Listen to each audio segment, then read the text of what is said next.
Hello అండి, welcome to Rajesh world. కుక్కర్లో mutton curry తయారు చేసుకోవడానికి స్టవ్ ఆన్ చేసి కుక్కర్ పెట్టి 3 టేబుల్ స్పూన్లు ఆయిల్ వేసుకోవాలి. కొద్దిగా దాల్చిన చెక్క, లవంగాలు, ఇలాచి, మసాలా వేసుకోవాలి. మసాలా దినుసులు ఫ్రై చేసుకున్నాక ఆనియన్స్ 2 తీసుకొని సన్నగా కట్ చేసి వేసుకోవాలి. ఆనియన్స్ వాటర్ వెళ్ళిపోయే వరకు ఫ్రై చేసుకోవాలి. ఆనియన్స్ పచ్చివాసన రావద్దు. ఆనియన్స్ మంచిగా వేయించుకున్నాక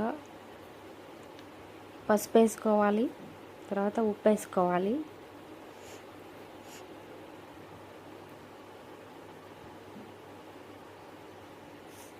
బాగా ఫ్రై చేసుకోవాలి.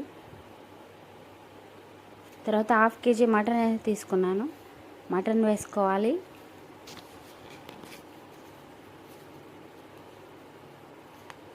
తర్వాత కొత్తిమీర, పుదీనా, అల్లం పేస్టు ఈ 3 వేసుకొని బాగా ఫ్రై చేసుకోవాలి. పచ్చివాసన పోయేదాకా ఫ్రై చేసుకోవాలి.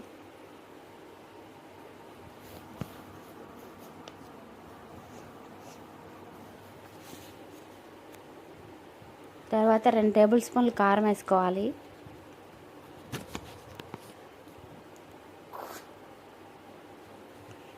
తర్వాత మీడియం సైజ్ ఆనియన్స్ వేసుకున్నాక టమాటాలు వేసుకోవాలి.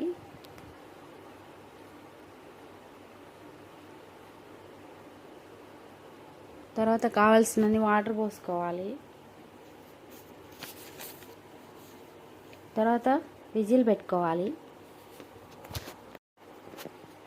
ఒక 4 విజిల్స్ వచ్చేదాకా పెట్టుకొని ఫైనల్గా కొత్తిమీర వేసుకోవాలి. అంతేనండి, ఈజీగా మటన్ కర్రీ చేసుకోవచ్చు కుక్కర్లో. థ్యాంక్స్.